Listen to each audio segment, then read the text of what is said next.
Olá, pessoal, tudo bem com vocês? Bom dia, né? Nesse domingão, eu tô meio perdida aqui com as datas, mas enfim, eu sei que hoje é domingo, tá? Estou aqui direto de Recife para fazer essa transmissão queridíssima para vocês. Estamos ao vivo, exatamente agora às 9h04. Um beijo para todo mundo que está acompanhando aí a nossa aula. Um beijo para Elisa, para o Douglas, Camila, Ana Carolina, a Leine, um beijo. Civil só com ela mesmo. Oh, meu Deus, quem dera. O tanto de professor maravilhoso que tem em civil aqui no GRAM e processo civil, né? Então, gente, olha só. Vamos conversar. O som tá baixo? Tá baixo o som? O pessoal testou, falou que tá bom. Vê se aumenta aí um pouquinho no seu computador.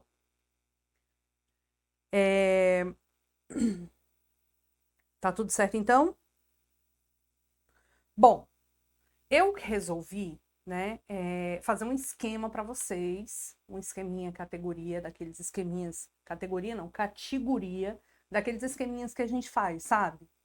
E, na verdade, eu fiquei pensando sobre um tema para a gente conversar aqui na maratona do jurídico, um tema recorrente.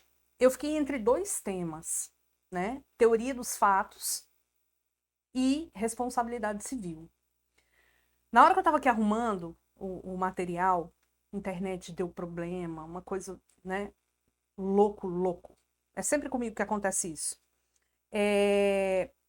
Eu escolhi responsabilidade civil. Então, eu gostaria de fazer um tema com vocês, um esquema com vocês, especialmente sobre dois temas: excludente de ilicitude e excludente de responsabilidade civil. Vocês confundem muito esses dois temas. Então, eu queria fazer um esquema aqui para a gente poder nunca mais confundir essas duas situações, que são situações diferentes e, consequentemente, geram, né, resultados diferentes, consequências diferentes. Topam? Vamos ao nosso material? E aí, quando eu terminar, eu dou aquele períodozinho para você dar aquele print categoria, tá bom? Então, vamos aqui ao nosso material. Olha só. Vamos falar de responsabilidade civil, tá? Vamos falar aqui de responsabilidade civil. Vou fazer um esquema, resumão, nesse período, que a gente vai estar junto aqui nesses minutinhos, para que você consiga compreender responsabilidade civil. Vou começar dizendo a você que responsabilidade. Escrevi. Olha o meu nível de toque, né? Responsabilidade. Vamos com calma. Jurídica é um gênero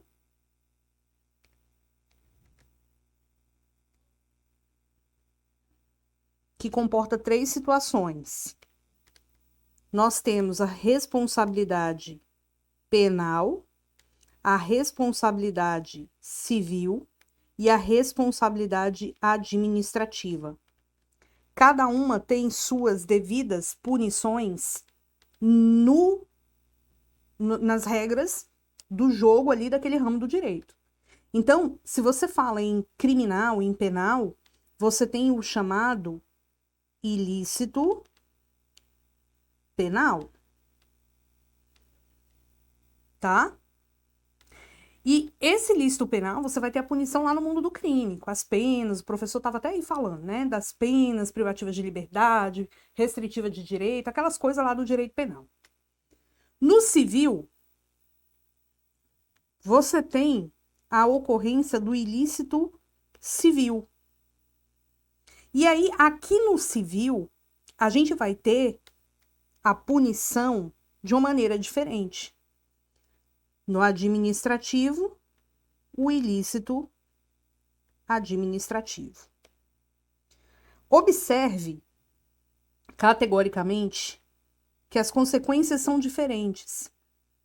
Enquanto que no penal você vai ter, para quem pratica o ilícito penal, as penas, e no administrativo, as punições administrativas, aqui no cível, o que vai acontecer caso alguém pratique um ilícito civil é que a pessoa que tenha sido vítima desse ilícito civil vai buscar a chamada indenização.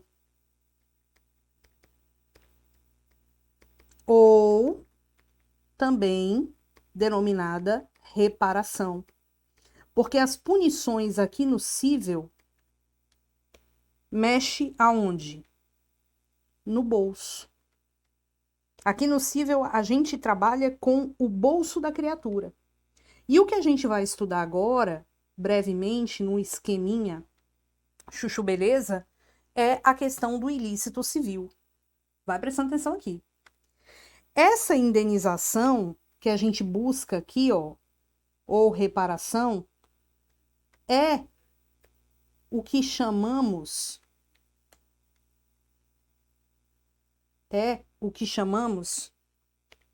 de dano. O dano. Então, para você buscar reparação, você tem que ter um dano. Roberta, que tipo de dano é esse? Pode ser um dano moral, pode ser um dano material, pode ser um dano estético. E a doutrina vai falando aí de modalidades mais recentes de danos, né? Então, estamos na linha dos danos. Essa daqui é a ideia inaugural de responsabilidade civil. E a palavra-chave da responsabilidade civil é o dano. Não tem responsabilidade civil sem dano. O professor Pablo Stolze, que está sempre aqui com a gente, fala: responsabilidade civil sem dano é um corpo sem cabeça. Agora, perceba que a gente está falando de ilícito. A gente está falando de ilícito civil. A primeira cereja do bolo do nosso encontro aqui é que, olha só, nem todo ilícito civil é também criminal. Nem todo ilícito civil é também criminal.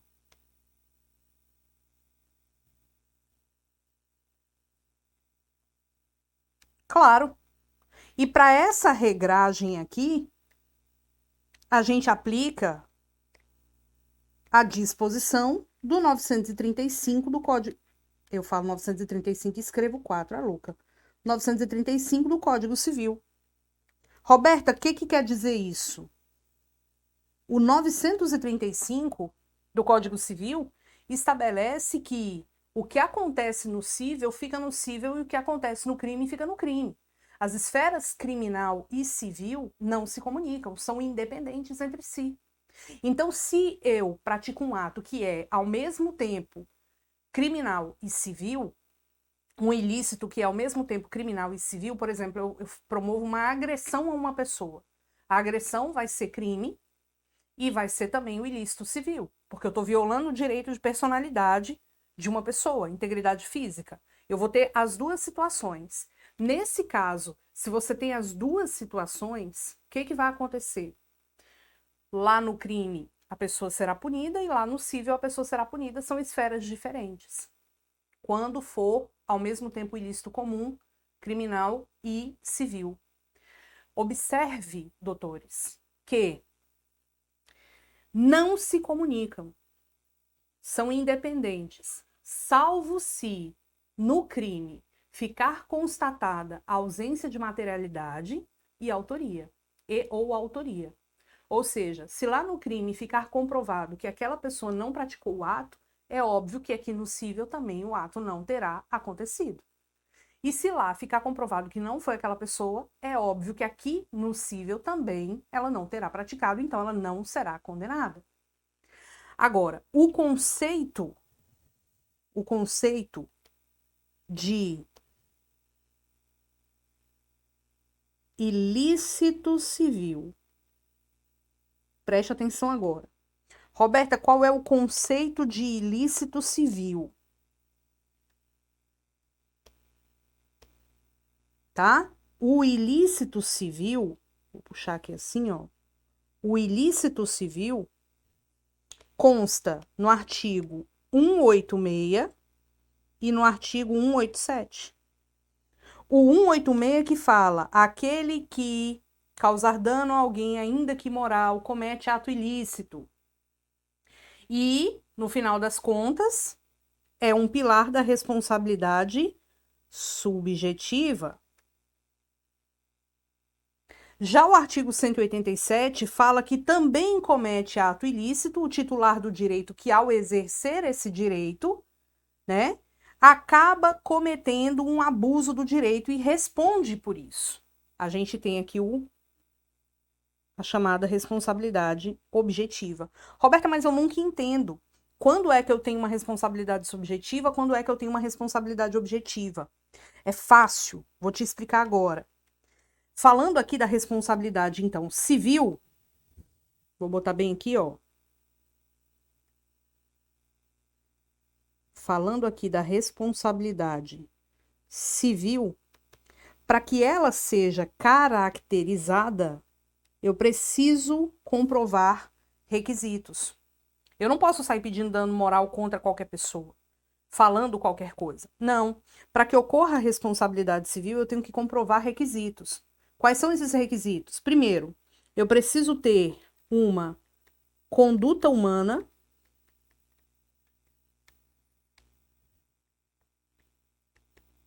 Eu preciso ter uma conduta humana. Claro, eu tenho que ter um ato, porque se a gente está falando de ato ilícito, eu tenho que ter um ato, eu tenho que ter uma conduta humana causadora de um dano, porque a gente já viu que só vamos falar de responsabilidade civil se tiver o dano. Além da conduta humana do dano, eu tenho que ter o nexo causal, porque o nexo causal é aquele que liga bem juntinho assim a conduta humana e o dano. Então, a conduta humana voluntária, consciente, que tenha causado o dano. O dano ele tem que estar diretamente ligado àquela conduta. Isso é o nexo de causalidade. A conduta humana intimamente ligada ao dano. Beleza. E, em alguns casos, eu analiso culpa. Tá? Então, o que nós vamos ter? Se você observar, né? Eu vou até inverter aqui para ficar bem bonitinho. Se você observar o artigo 187, ele trabalha e ele consigna que para caracterizar a responsabilidade objetiva, eu preciso apenas da demonstração de conduta humana, dano e nexo de causalidade. Para caracterizar a responsabilidade subjetiva, eu já vou precisar de mais requisitos. Eu preciso do elemento caracterizador da responsabilidade subjetiva, que é a culpa. Então, você consegue visualizar aqui, vou ver se eu consigo dar um zoom aqui, você consegue visualizar que a responsabilidade objetiva vai exigir conduta, dano e nexo. A subjetiva, por seu turno, exige conduta, dano, nexo e culpa. O elemento culpa só será analisado na responsabilidade subjetiva. Agora, observe o seguinte: quando é que eu tenho uma e quando é que eu tenho a outra? No direito privado, horrível. No direito privado, a responsabilidade subjetiva é a regra. Então, quando a gente tem um ato praticado no mundo do direito privado, via de regra, a responsabilidade é objetiva. Ou, via de regra, desculpa, a responsabilidade é subjetiva. Quando você está estudando direito administrativo, o professor de administrativo fala, olha, o negócio aqui é diferente. Via de regra aqui, a responsabilidade é objetiva. Não fala isso por causa da teoria do risco administrativo? Pois bem, Aqui no cível, aqui no campo do direito civil, a gente também pode ter responsabilidade civil objetiva. Só que a regra é sub. A regra é que para você exigir a indenização, você tem que demonstrar culpa. Mas, excepcionalmente, a gente tem a responsabilidade objetiva. Quando é que nós vamos ter a responsabilidade objetiva? O artigo 927 vai falar pra gente, o 927 vai falar pra gente que a responsabilidade será objetiva quando a lei estabelecer ou quando envolver uma atividade de risco. Então, no direito civil, quando é que a gente vai observar a responsabilidade objetiva? Quando a lei dispõe nesse sentido, falando, olha, nesse caso específico a responsabilidade é objetiva. Ou quando envolver uma atividade de risco. Você sempre vai interpretar dessa forma.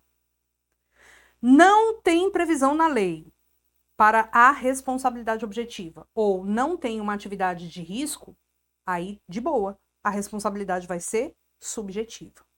Tudo bem? Falando especificamente, né, nesses aspectos aqui, eu quero que você observe o seguinte. Olha só que interessante isso aqui.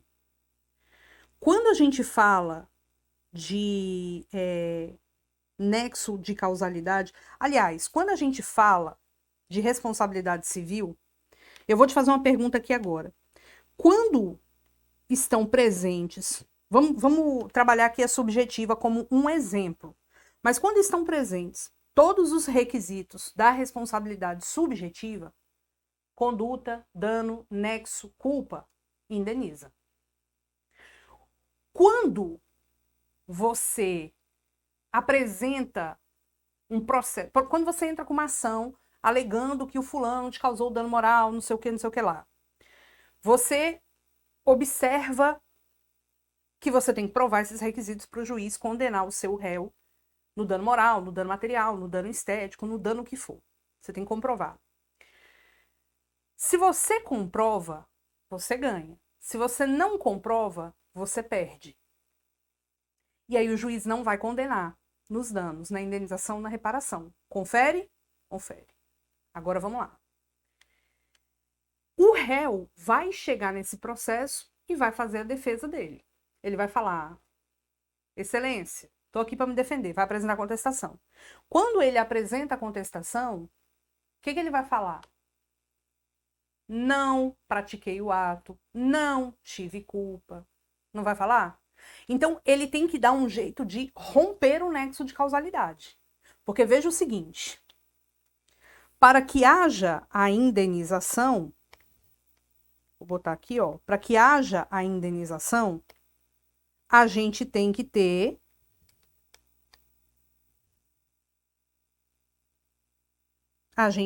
o quê? Conduta humana. Vou fazer o desenho. Para que haja indenização, a gente tem que ter conduta humana e o dano, não é? E o que eu falei para vocês? O dano, ele tem que estar intimamente ligado. Presta atenção aqui.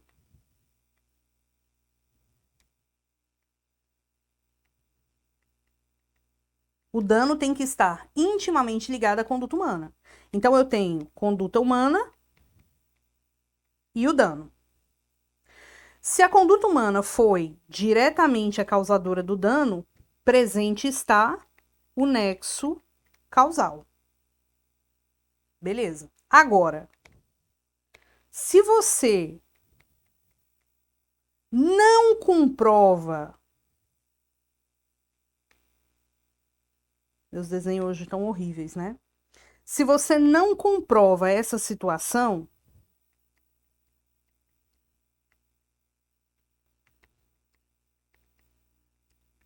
se você não comprova que aquela conduta causou diretamente aquele dano, é porque houve um rompimento do nexo. Se o nexo for quebrado, preste atenção aqui agora, cola o olho aqui. Se o nexo for quebrado, não tem responsabilidade civil. Professora, e se não tiver responsabilidade civil, não tem indenização. Então, olha só que interessante. Rompimento do nexo causal. Rompimento do nexo causal. Não tem indenização. Olha aqui, a gente fez o xizinho aqui no negócio. Rompeu o nexo causal, não tem indenização. Rompeu o nexo causal, não tem indenização. Tá aqui no nosso desenho. Rompeu o nexo causal, não tem indenização. Quando é que rompe o nexo causal? Quando a conduta deixa de estar ligada diretamente ao dano. Ponto. Mas, Roberta, quando isso acontece? Quando é que a conduta deixa de estar ligada diretamente ao dano? Quando é que isso acontece? Preste atenção agora. Vou botar de azul. Quando é que acontece isso? Quando ocorre o dano por um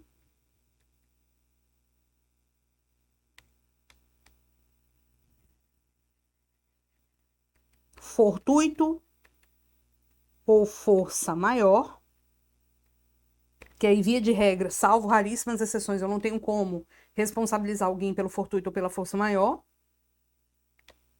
Quando houver, que letrinha horrível, culpa ou fato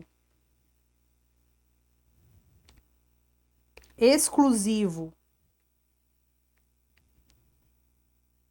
da vítima, a pessoa foi lá e meteu a mão dentro da gaiolinha do cachorro e o cachorro mordeu. É culpa dela, problema dela. Ninguém mandou ela fazer isso.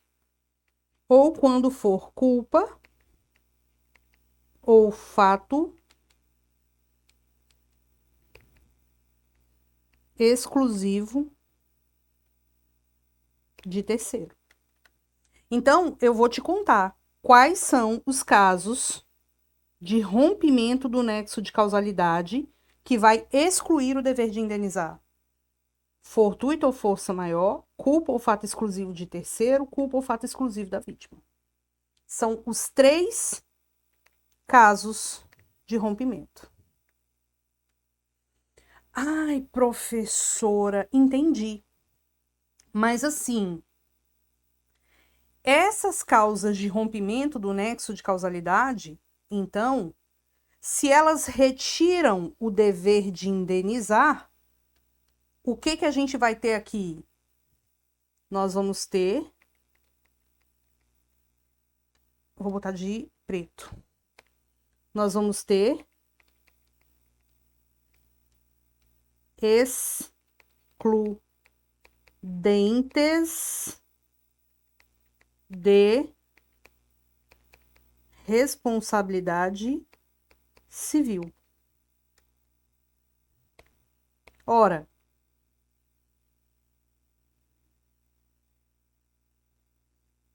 claro, porque se rompe o nexo de causalidade, exclui a responsabilidade civil. Concorda? Exclui a responsabilidade civil.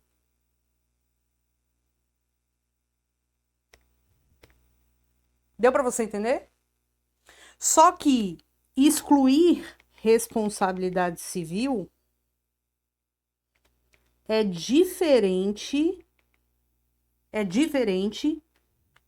de excludente de ilicitude.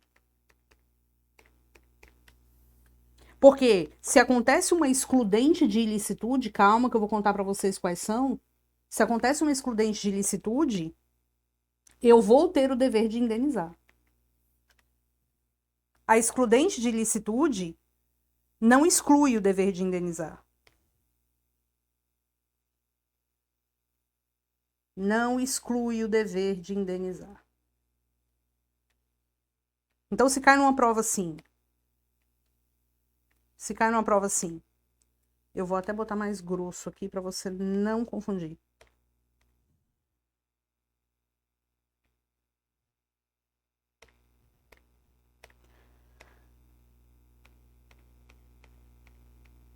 Se cai numa prova assim, legítima defesa é uma excludente de responsabilidade civil. O que você marca?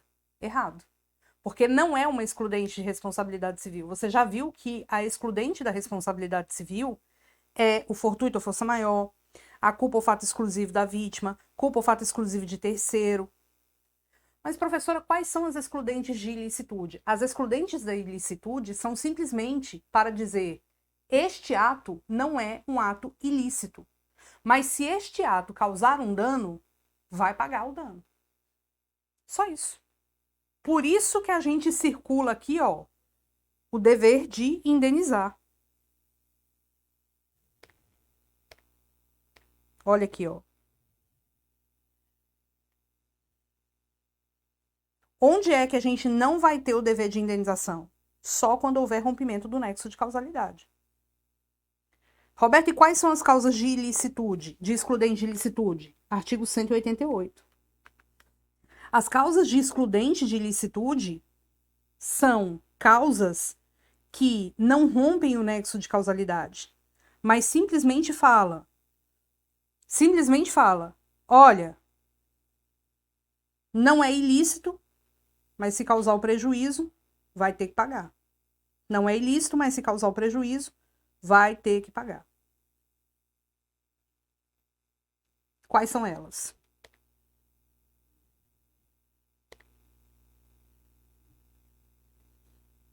Artigo 188. Não constituem atos ilícitos. Só tá falando o que não é ato ilícito. O que não é ato ilícito? Para o 188, ele fala: 1. Legítima defesa. Legítima defesa. E também o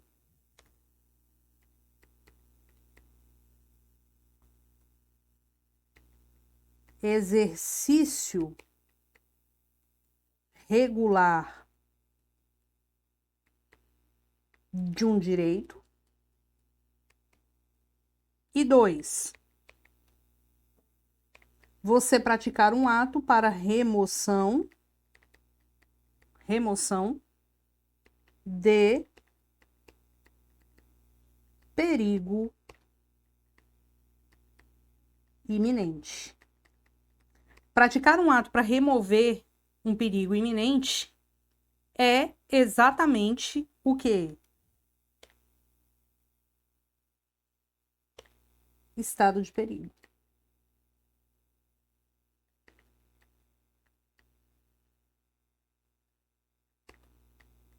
Ok? É realmente uma questão de estado de perigo.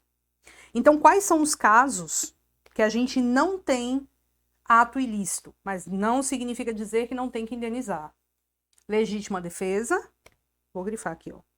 Legítima defesa, exercício regular do direito e a remoção de perigo iminente. Agora, prof, você está dizendo aqui que se causar o dano vai ter a indenização. Exatamente. Se causar o dano vai ter a indenização. Agora, deixa eu te falar uma coisa. Vou te dar exemplo de cada um. Imagina algumas questões aqui que eu gosto muito de falar dos exemplos, né, das questões. Imagina você que eu estou dirigindo com o meu carro aqui na faixa da esquerda. Aí vem uma criança e se joga na rua. Para eu não atropelar a criança, eu jogo o meu carro para a direita e acabo atingindo a Ferrari do professor Arago Sanderson. Arago Sanderson deita no chão, indignado, começa a chorar e se debater porque eu bati o carro na Ferrari dele. Eu também faria o mesmo, né, gente? E ele começa a dar um piti deitado no chão, coitadinho. Eu, Roberta, pratiquei um ato ilícito? Não. Porque eu desviei o carro para não atropelar a criança. Então eu estava num estado de perigo. Olha aqui o que eu coloquei aqui, gente. Estado de perigo, não. Botei errado. É estado de necessidade. Olha que loucura. Tô com um negócio jurídico na cabeça. Estado de necessidade. Estado de perigo é coisa lá do negócio jurídico, tá? Aí, eu pego e chego para o Aragonê e falo, Aragonê, desculpa. Aragonê fala, desculpa é o...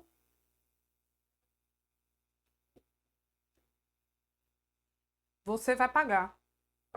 O Aragonê olha para mim e fala, você vai pagar. Eu falo, mas poxa, eu não cometi um ato ilícito, porque eu estava tentando remover o perigo iminente, eu estava em estado de necessidade, para não atropelar a criança. Aí ele fala, não importa. O ato que você praticou não é um ilícito, não é ilícito, mas você vai responder pelo dano que você causou. Simples assim.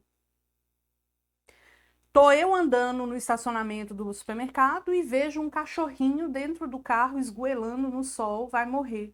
Eu quebro o vidro do carro para tirar o cachorro, para tirar a criança que foi esquecida. Isso também é causar um dano para remover um perigo iminente, um estado de necessidade. Tô vendo uma pessoa sendo agredida e eu jogo o carro, a moto que eu aluguei em cima da pessoa que está agredindo para salvar a vida do outro. Legítima defesa de terceiro. Só que quem vai pagar o prejuízo da Ferrari do Aragonê? Quem é que vai pagar? Vamos lá. Quem vai pagar o prejuízo? Olha só.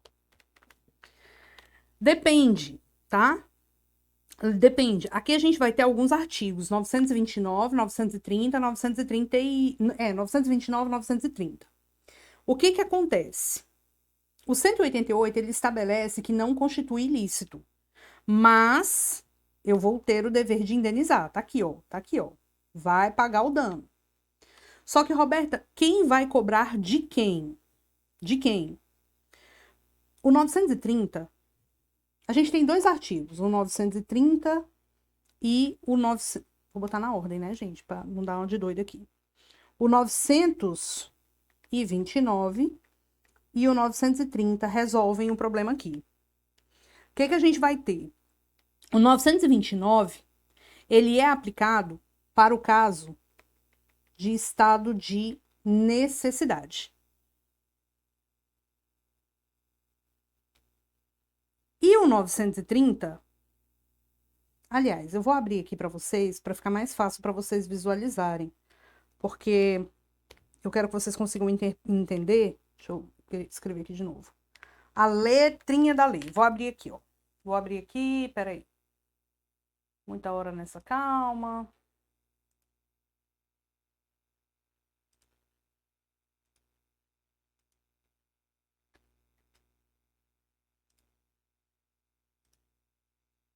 Dá uma olhada aqui, ó. Olha o nosso Código Civil. Tá aqui.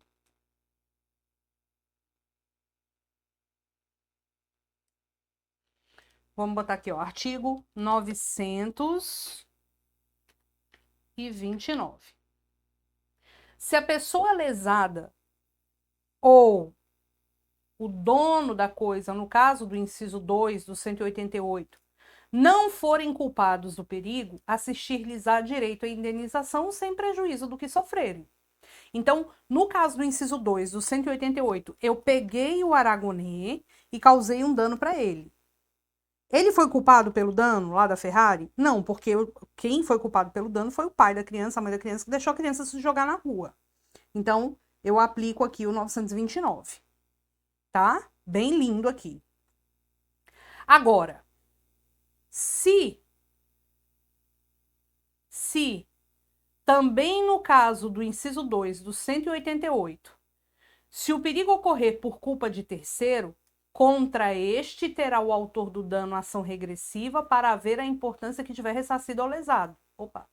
Então, vamos colocar aqui o desenho da questão do Arago Sanderson, que a gente tem aqui no 929 e 930. Vamos desenhar aqui no material para você entender. Olha só. Estamos aqui na pista, né? Tá aqui a pista. Vem Roberta com o carrinho aqui. A criança aqui se jogou. O balãozinho dela. Arago Sanderson vinha aqui na Ferrari vermelha, né? Arago Sanderson vinha aqui na Ferrari dele. Eu pego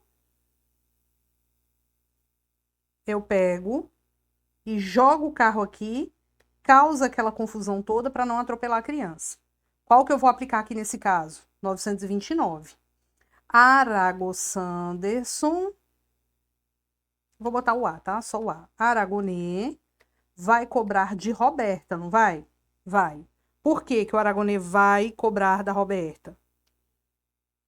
Aragonê vai cobrar da Roberta porque o 929 diz. O 929 diz, se a pessoa lesada, quem é a pessoa lesada? O Aragonê.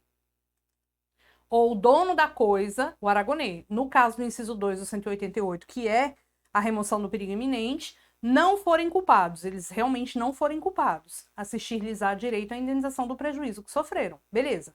Então, o Aragonê vai cobrar da Roberta. Só que o próprio 929 fala que a Roberta, o próprio 929 não, mentira, o 930 fala que a Roberta tem uma prerrogativa a favor dela, tá?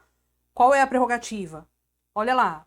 Também no caso do inciso 2 do artigo 188, se o perigo ocorrer por culpa de terceiro, quem foi o culpado? O pai da criança que deixou a criança se jogar na rua. Contra este terá o autor do dano ação regressiva, para haver a importância que tiver ressarcido o lesado. Então, Roberta vai pagar o Aragonê, porque excludente de ilicitude não exclui o dever de indenizar. Roberta vai pagar o Aragonê, mas Roberta vai atrás de quem? Vamos botar aqui do pai da criança, dos pais da criança, para cobrar do verdadeiro culpado esses danos aqui que ela pagou, ok? Isso é o 930.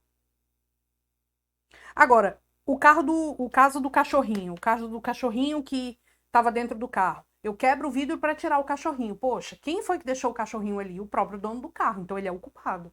Eu não vou indenizar nada para ele. Porque se eu quebrei o vidro do carro dele, causei um prejuízo a ele e ele foi o culpado por eu ter que fazer aquilo, eu não vou indenizar. Então o estado de necessidade, ele não exclui o dever de indenização quando a pessoa que se ferrou é um terceiro, que não tem nada a ver com aquela história. Vamos lá. Diz aí se isso aqui não é massa. É massa. Carol entendeu, né, Ana Carol? Entendeu, né? Vamos lá. Roberta, e no caso da legítima defesa? Vamos fazer o exemplo aqui do caso da legítima defesa. Legítima defesa é uma situação também muito interessante. Vou falar com vocês o exemplo que foi cobrado uma vez por uma questão da FGV. Roberta pegou emprestado a bicicleta de Aragones Sanderson. Uma bicicleta caríssima, caríssima. A bicicleta vale 10 mil reais. E aí eu falei, Aragones, eu nunca te pedi nada, me empresta sua bike pra poder dar uma volta no parque da cidade, tipo Eduardo e Mônica. Aí, Aragones me emprestou. Tô lá, andando, na Calói Ceci do Aragones, com cestinha na frente, botei umas florzinhas, nananã. Tô lá andando na bicicleta do Aragones. De repente, eu olho e visualizo o João agredindo a Maria. João descendo a porrada na Maria. E o João tirou uma faca e falou, eu vou te matar, Maria. Menino, quando eu vi aquela cena, porque em briga de marido e mulher a gente mete a colher, eu pedalei bem muito rápido, bem muito rápido, bem muito rápido, e joguei a bicicleta em cima do João. João caiu, saiu rolando e se machucou todo e depois saiu correndo. Eu salvei a Maria. Só que a bicicleta ficou destruída. Quer dizer, é uma excludente de ilicitude. Não foi um ilícito que eu pratiquei, mas eu agi em legítima defesa de terceiro. Aí eu vou ligar para o Aragones e vou falar, Aragones, o negócio deu merda aqui, deu um problema grave. Ó, menino, a bicicleta destruiu, tu acredita? A bicicleta destruiu. O que que eu faço?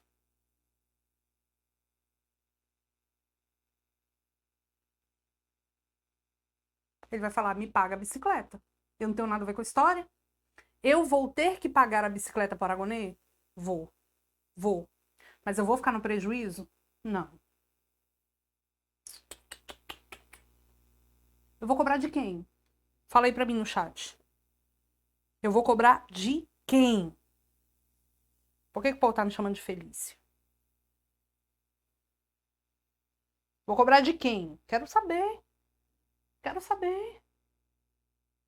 Eu joguei a bicicleta do Aragones, que custava 10 mil reais, em cima do João para que ele não matasse a Maria.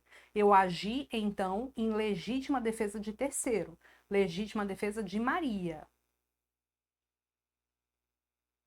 Carol acertou aqui no chat. Por quê? Olha o que a gente tem aqui. A mesma ação, que é o tal do regresso, competirá contra aquele em defesa de quem se causou o dano. Em defesa de quem se causou o dano. Em defesa de quem se causou o dano. Quem foi? Maria. Então, no caso da legítima defesa, vou puxar aqui, ó. No caso da legítima defesa, Roberta vai indenizar Aragones no valor da bicicleta. Roberta paga a bicicleta para Aragones Sanderson, mas a Roberta vai cobrar de quem? Vai cobrar de quem? Da Maria, não é do agressor. Não é do agressor, é da Maria. Vocês acreditam, bota fé nisso? Estão, ó, chocados. É contra quem houve a defesa. Eu vou chegar para Maria e falar, Maria, pô, te salvei. Agora me indeniza aqui no valor que eu tive que pagar para a Aragones da bicicleta. Tudo bem? Maravigold? Isso consta também do artigo 930. Então, 2 artiguetes importantes. E deixa eu te falar, a gente fez um esquema sensacional de responsabilidade civil. Nem eu esperava que fosse ser um esquema tão completo assim. Então, dá o print. Dá o print. Nessa tela. Uma tela feita com muito carinho para vocês. Espero que tenham gostado do nosso encontro de hoje. Foi feito com muito amor e carinho. Espero que tenham gostado de verdade mesmo. São temas muito cobrados em prova. né? E a parte de responsabilidade civil é uma parte que é difícil de entender, mas quando você pega o gancho aqui nessa parte inicial, flui. O resto vai fluindo assim de uma forma sensacional, tá bom? Vou voltar aqui na telinha para quem não deu print, dá o print aí. Um beijo enorme para todo mundo que acompanhou o nosso encontro, passou bem rapidinho. Fico muito, muito, muito, muito feliz com a participação de vocês, tá? Muito obrigada pela companhia hoje de manhã. E sigamos, né? Obrigada pelo carinho, muito obrigada mesmo. Muito obrigada mesmo. Meus amores, beijo para vocês, fiquem com Deus. Continuem aí ligados no canal do Gran Jurídico. Professor Renato Borelli, coordenador do Gran Jurídico, fez com muito carinho para vocês esse encontro, né, de comemoração do canal, cada vez mais crescente, cada vez mais atuante, e a gente tem certeza que a sua aprovação não está em outro lugar, está aqui no Gran Cursos Online. Beijo, beijo, beijo, fiquem com Deus, até a próxima, tchau.